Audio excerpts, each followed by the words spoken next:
जय श्री राधे कृष्ण।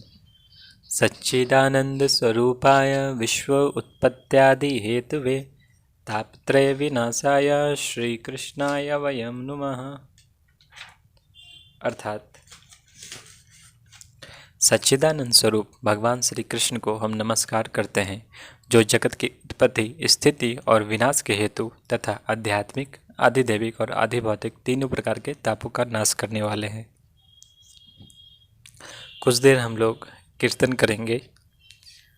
हरे कृष्ण कृष्ण कृष्ण हरे हरे, हरे राम राम राम हरे हरे, हरे कृष्ण कृष्ण कृष्ण हरे हरे, हरे राम राम राम हरे हरे, हरे कृष्ण कृष्ण कृष्ण हरे हरे, हरे राम राम राम हरे हरे, हरे कृष्ण कृष्ण कृष्ण हरे हरे, हरे राम राम राम हरे हरे, हरे कृष्ण कृष्ण कृष्ण हरे हरे, हरे राम राम राम हरे हरे, हरे कृष्ण कृष्ण कृष्ण हरे हरे, हरे राम राम राम हरे हरे, हरे कृष्ण कृष्ण कृष्ण हरे हरे, हरे राम राम राम हरे हरे, हरे कृष्ण कृष्ण कृष्ण हरे हरे, हरे राम राम राम हरे हरे।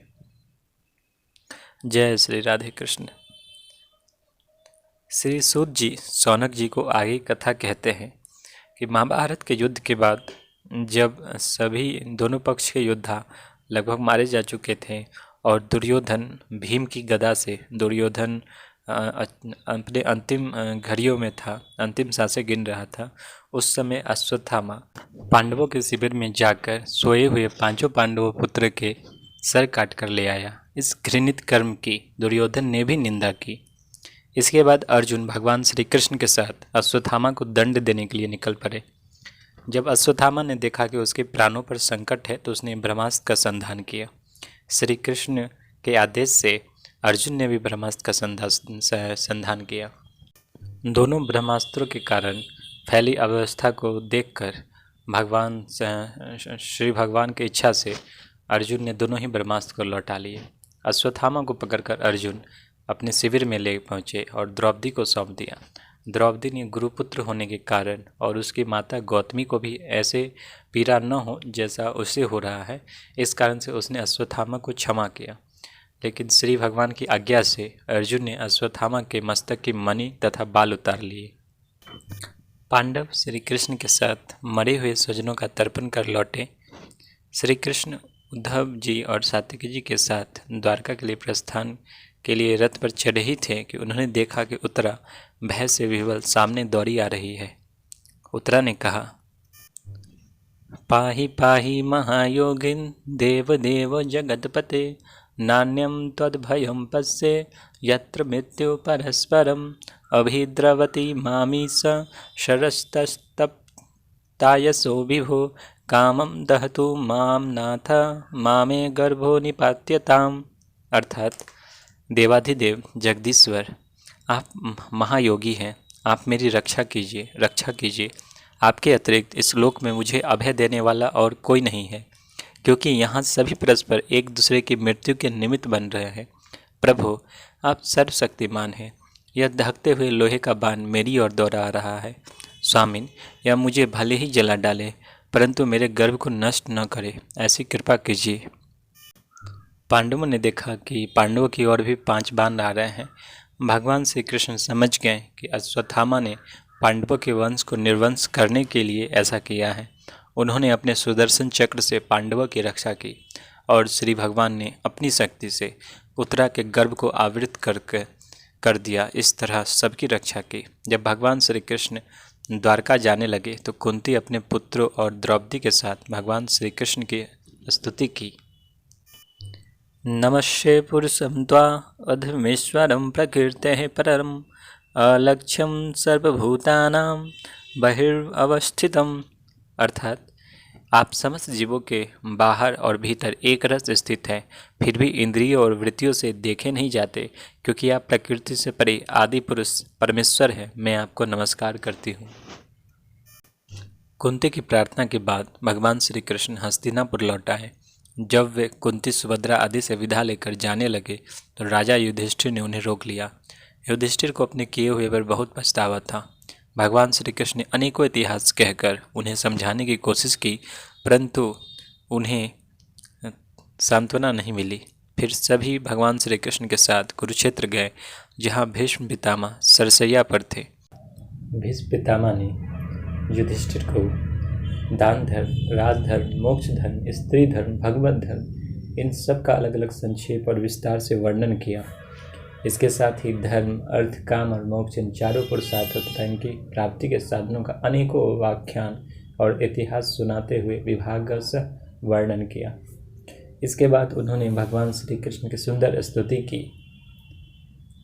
इति मति रूप कल्पिता वृतिस्ना भगवती सात्वत पुंगवे विभुम्नि स्वसुखमुपगते क्वचिद् हर्तु प्रकृतिम उपयेषु यद्प्रवाह। अर्थात अब मृत्यु के समय मैं अपनी यह बुद्धि, जो अनेकों प्रकार के साधनों का अनुष्ठान करने से अत्यंत शुद्ध एवं कामना रहित हो गई है, यदुवन शिरोमणि अनंत भगवान श्री कृष्ण के चरणों में समर्पित करता हूँ, जो सदा सर्वदा अपने आनंदमय स्वरूप में स्थित रहते हुए भी कभी विहार करने की, लीला करने की इच्छा से प्रकृति को स्वीकार कर लेते हैं, जिससे यह सृष्टि परंपरा चलती है। इस तरह से स्तुति करने के बाद भीष्म पितामह भगवान में लीन हो गए। इसके बाद भगवान श्री कृष्ण कुछ महीने हस्तिनापुर रहकर द्वारका प्रस्थान के लिए निकले। सभी ओर से पुष्प वर्षा हो रही थी। अर्जुन छत्र लिए थे, उद्धव जी और सात्विकी चवर डुला रहे थे। बहुत ही अद्भुत शोभा थी।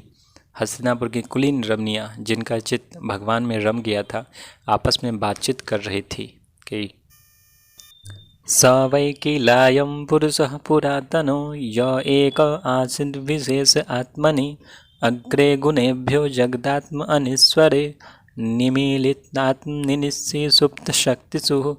अर्थात सखियों, ये वे ही सनातन पुरुष, परम पुरुष हैं, जो प्रलय के समय भी अपने अद्वितीय निर्विशेष स्वरूप में स्थित रहते हैं। उस समय सृष्टि के मूल में ये तीनों गुण भी नहीं रहते। जगदात्मा ईश्वर में जीव भी लीन हो जाते हैं और महतत्व आदि समझ शक्तियाँ अपने कारण अव्यक्त में सो जाती है। इस तरह से सभी ने भगवान की लीलाओं का भी वर्णन किया, स्मरण किया। और इसके बाद भगवान श्री कृष्ण द्वारका पहुँचे। जब वे द्वारका पहुँचे तो उन्होंने अपना पांचजन शंख बजाया। इसे सुनकर सारी प्रजा अपने स्वामी के दर्शनार्थ नगर के बाहर निकल आई। प्रजा ने कई भेंटों से श्री कृष्ण का स्वागत किया और स्तुति करने लगे। नता अस्मते नाथ तदांघ्रि पंकजा विरिंचि वैरिंज सुरेंद्र वंदितम परायणम क्षेममीच्छे छताम परम न यत्र काला प्रभवेतु परः प्रभु। अर्थात स्वामीन, हम आपके उन चरण कमलों को सदा सर्वदा प्रणाम करते हैं, जिनकी वंदना ब्रह्मा, शंकर, इंद्र तक करते हैं, जो इस संसार में परम कल्याण चाहने वालों के लिए सर्वोत्तम आश्रय है, जिनकी शरण ले लेने पर परम समर्थ काल भी एक बाल तक बांका नहीं कर सकता। भवायनस्त्वं भव विश्वभावन त्वमेव माता शोहितपतिः पितः त्वं सद्गुरुन् परं च देवतं यस्या अनुविद्या कृतिनो बभूविम।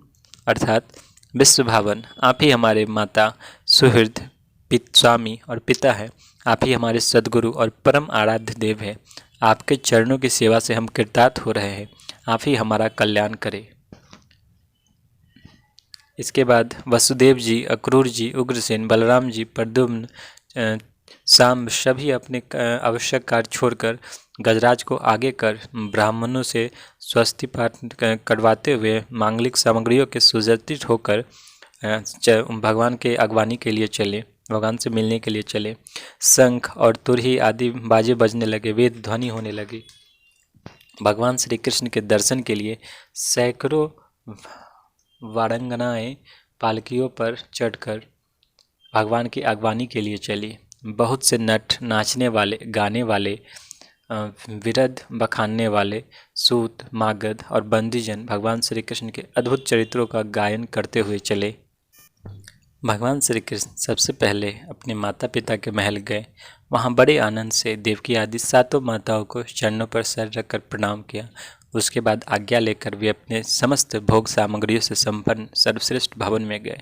उसमें 16,000 पत्नियों के अलग अलग महल थे। श्री भगवान को घर आया देखकर सभी रानियां को बड़ा आनंद हुआ। उन्हें देखकर उस समय उनके नेत्रों से जो प्रेम के आंसू छलक आए, उन्हें संकोचवश बहुत रोका, फिर भी व्यवस्था के कारण वे छलक गए।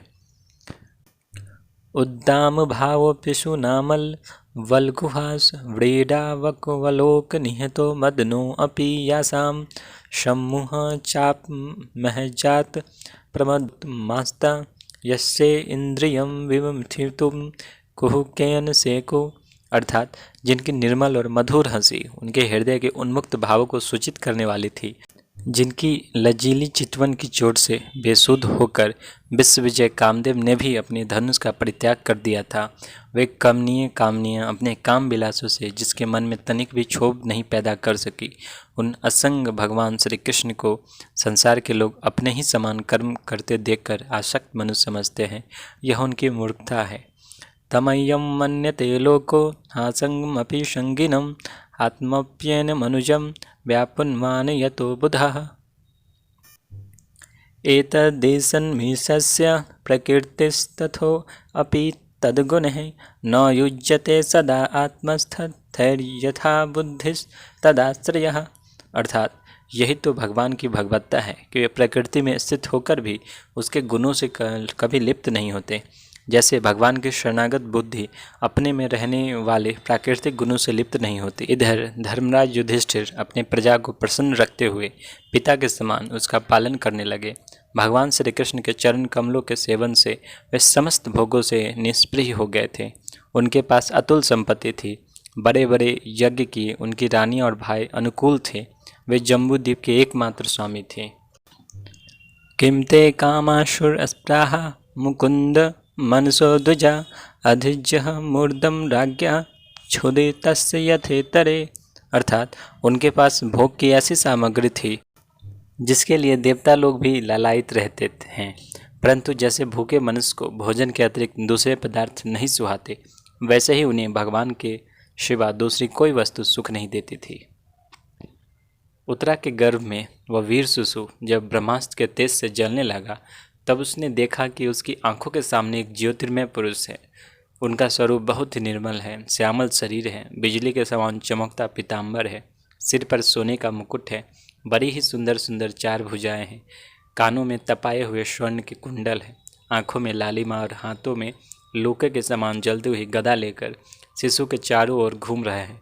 और जैसे सूर्य अपने किरणों से कोहरे को भगा देता है, वैसे ही वो ब्रह्मास्त्र के तेज को शांत करते जा रहे हैं। इस प्रकार 10 महीने के गर्भस्थ शिशु के सामने ही धर्म रक्षक भगवान श्री कृष्ण ब्रह्मास्त्र के तेज को शांत करके वहीं अंतर्ध्यान हो गए। शुभ समय पर पांडु के वंशधर परीक्षित का जन्म हुआ। राजा युधिष्ठिर पौत्र के जन्म की सूचना पाकर बहुत प्रसन्न हुए। ब्राह्मणों ने जातकर्म आदि करने के बाद उसका एक नाम विष्णुरात्र भी रखा। सज्जनों के वध का प्रायश्चित करने के लिए धर्मराज युधिष्ठिर अश्वमेध यज्ञ द्वारा भगवान की आराधना का विचार किया, लेकिन प्रजा से वसूल कर और दंड के अतिरिक्त कोई धन न होने के कारण वे चिंता में पड़ गए। लेकिन भगवान श्री कृष्ण की प्रेरणा से और उनकी कृपा से राजा युधिष्ठिर के भाई उत्तर दिशा में राजा मरुत और ब्राह्मणों द्वारा छोड़ा गया हुआ बहुत सा धन ले आए। उससे यज्ञ की सामग्री एकत्र करके युधिष्ठिर ने 3 अश्वमेध यज्ञ किए। श्री भगवान युधिष्ठिर के निमंत्रण से पधारे हुए थे और सुहृद पांडवों की प्रसन्नता के लिए कई महीनों तक वहीं रहे। इसके बाद भगवान श्री कृष्ण अर्जुन के साथ युधिष्ठिर और द्रौपदी से अनुमति लेकर द्वारिका के लिए प्रस्थान किए। विदुर जी तीर्थयात्रा से महर्षि मैत्रेय के आश्रम से ज्ञान प्राप्त कर हस्तिनापुर लौट आए। जब हस्तिनापुर आए तो सभी ने उनकी आगवानी की। युधिष्ठिर ने अपना स्वागत सत्कार कर कुशल क्षेम पूछा, तीर्थयात्रा के बारे में पूछा तथा साथ ही द्वारका के बारे में पूछा। विदुर जी कुछ दिन हस्तिनापुर में ही रहने के बाद एक दिन अपने बड़े भाई धृतराष्ट्र को समझाया कि अब हमें संन्यास ले लेना चाहिए। अपने बड़े भाई को कई प्रकार से समझाया कि आपने जिन पांडवों को विष दिया, जलाने का प्रयास किया, भरी सभा में जिनकी विवाहिता का अपमान किया, उन्हीं का दिया अन्न खाते हैं।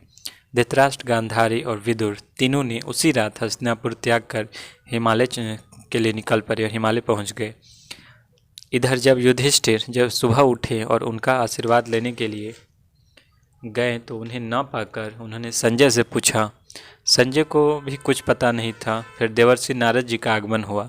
उन्होंने बताया कि वे तीनों हिमालय के दक्षिण में सप्तस्रोत स्थान पर ऋषियों के आश्रम पर हैं, जहाँ वे 5वें दिन धृतराष्ट्र अपने शरीर का परित्याग कर देंगे। उनके साथ गांधारी भी और विदुर जी वहाँ तीर्थ सेवन के लिए चले जाएंगे।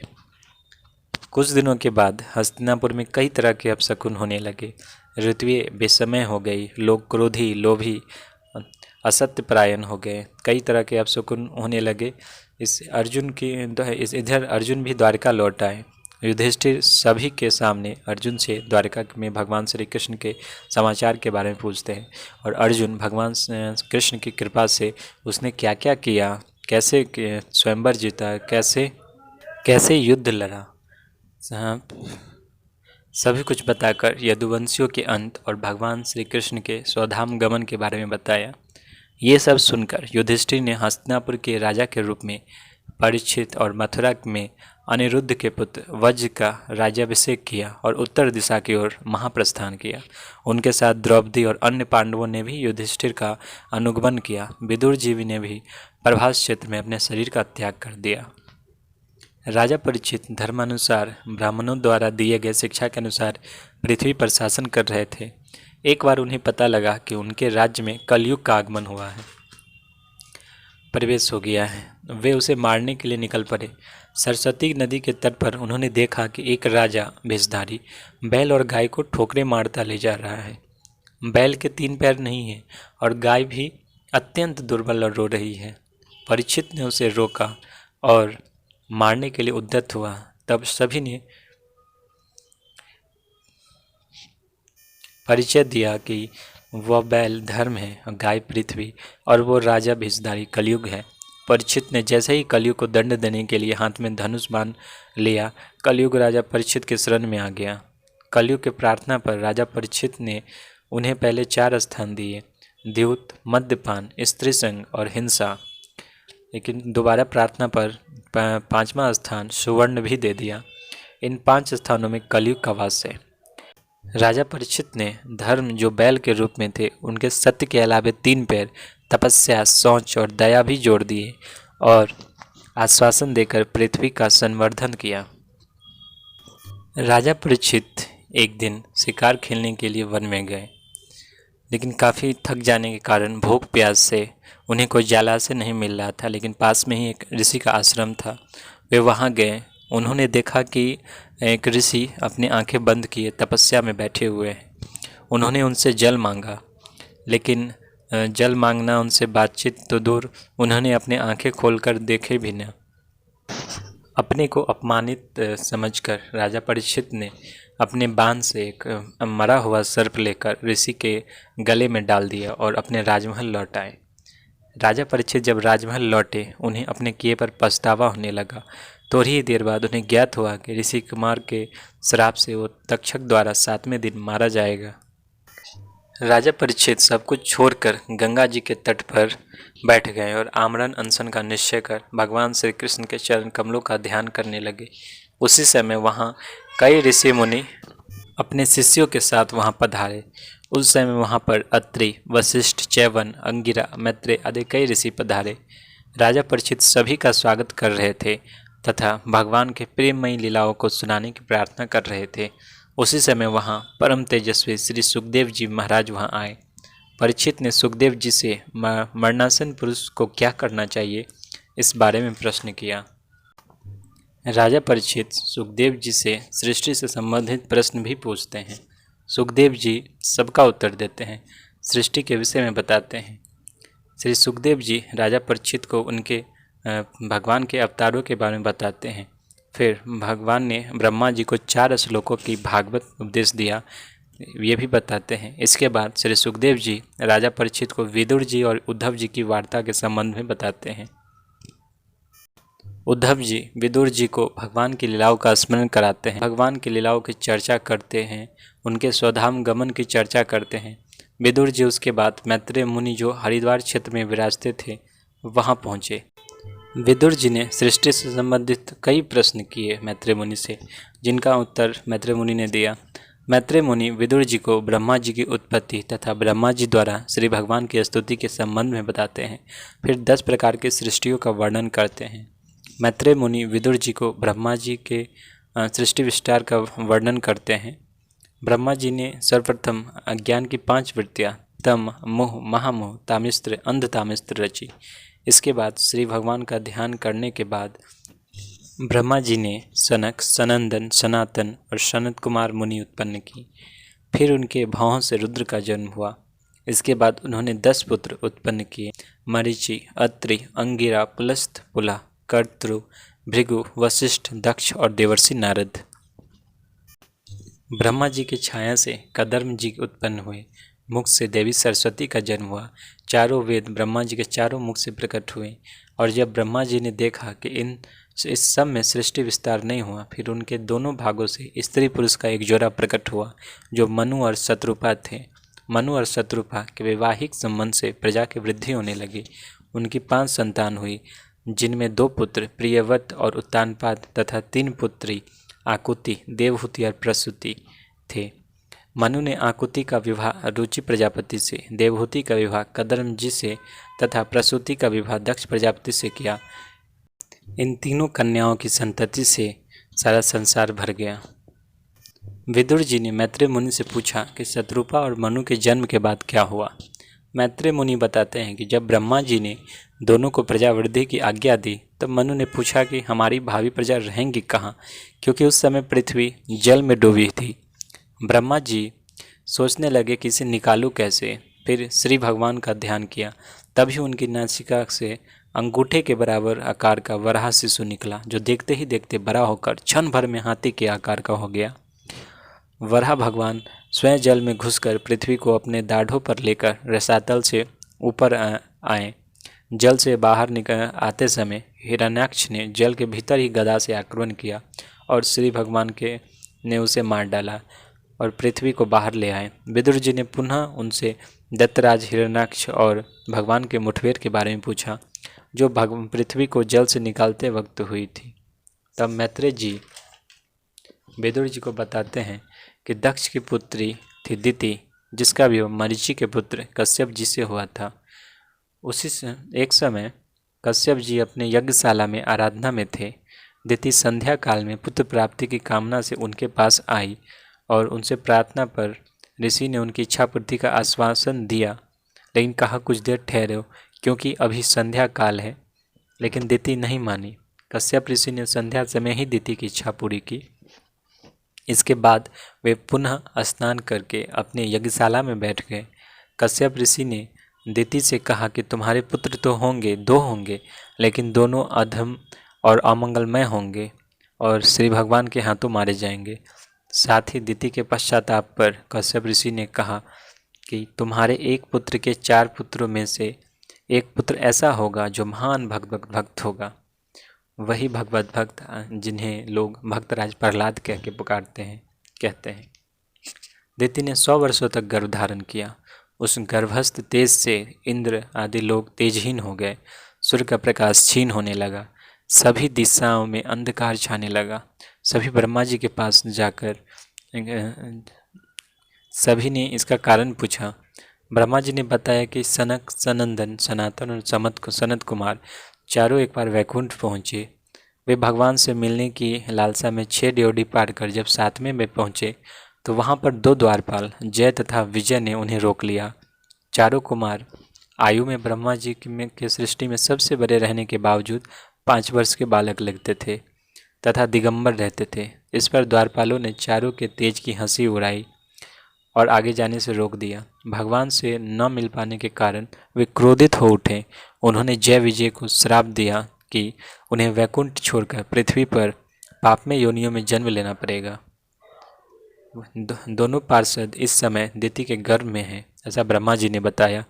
दिति ने 2 जुड़वा पुत्रों को जन्म दिया। दोनों के जन्म से ही सृष्टि में भयंकर उत्पात और अपशकुन होने लगे।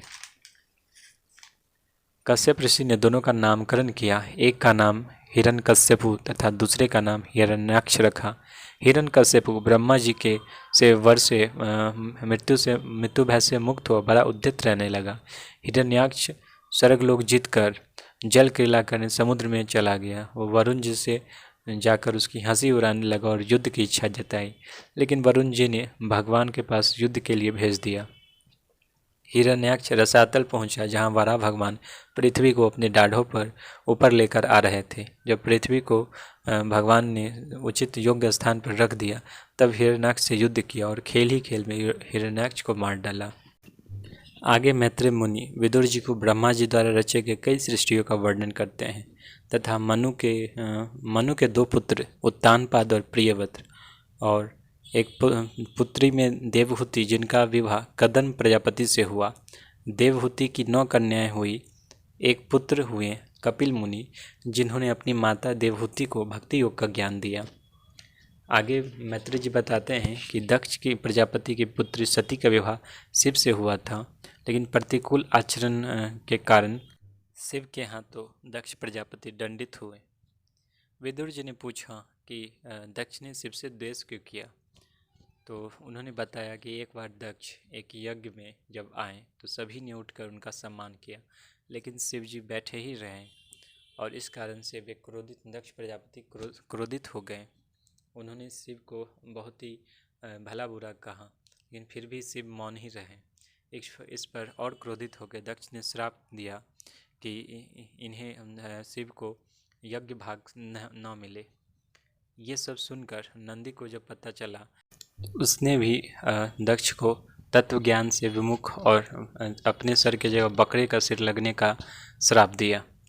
इसके बाद भृगु ऋषि को जब पता चला, तो उन्होंने भी शिव के अनुयायियों को, उनके मार्ग पर चलने वालों को शास्त्र के विरुद्ध आचरण करने और पाखंडी होने का श्राप दिया।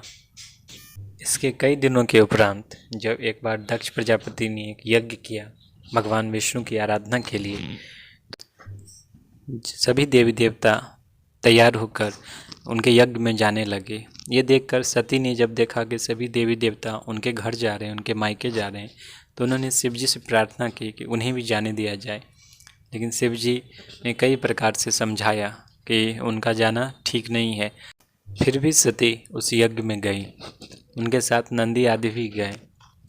जब सती वहां पहुंची तो उनके माता और बहनों के अलावा किसी ने भी उनका स्वागत नहीं किया तथा अपने पति को यज्ञ भाग न प्राप्त होता देखकर वे क्रोधित हो उठी और क्रोधवश उन्होंने उसी यज्ञ अग्नि में अपने शरीर को त्याग दिया। ये देखकर नंदी आदि ने दक्ष प्रजापति के यज्ञ पे आक्रमण कर दिया और इधर भृगु ऋषि ने अपने यज्ञ से यज्ञ रक्षकों को आवाहन किया, जो नंदी आदि को भगा दिए। इसके बाद जब शिवजी को नारद जी द्वारा ये पता चला, तो शिवजी ने अपनी जटा से वीरभद्र को उत्पन्न किया। वीरभद्र उस यज्ञ में जाकर यज्ञ का विध्वंस किया तथा दक्ष का सर काटकर उसी यज्ञ में डाल दिया। जब सभी देवी देवता शिवजी को मनाने पहुँचे, तो शिवजी ने दक्ष के सर को एक बकरे के सर से जोड़ दिया और इसके बाद उस यज्ञ को पूर्ण किया। वह यज्ञ भगवान श्री हरि की आराधना के लिए था।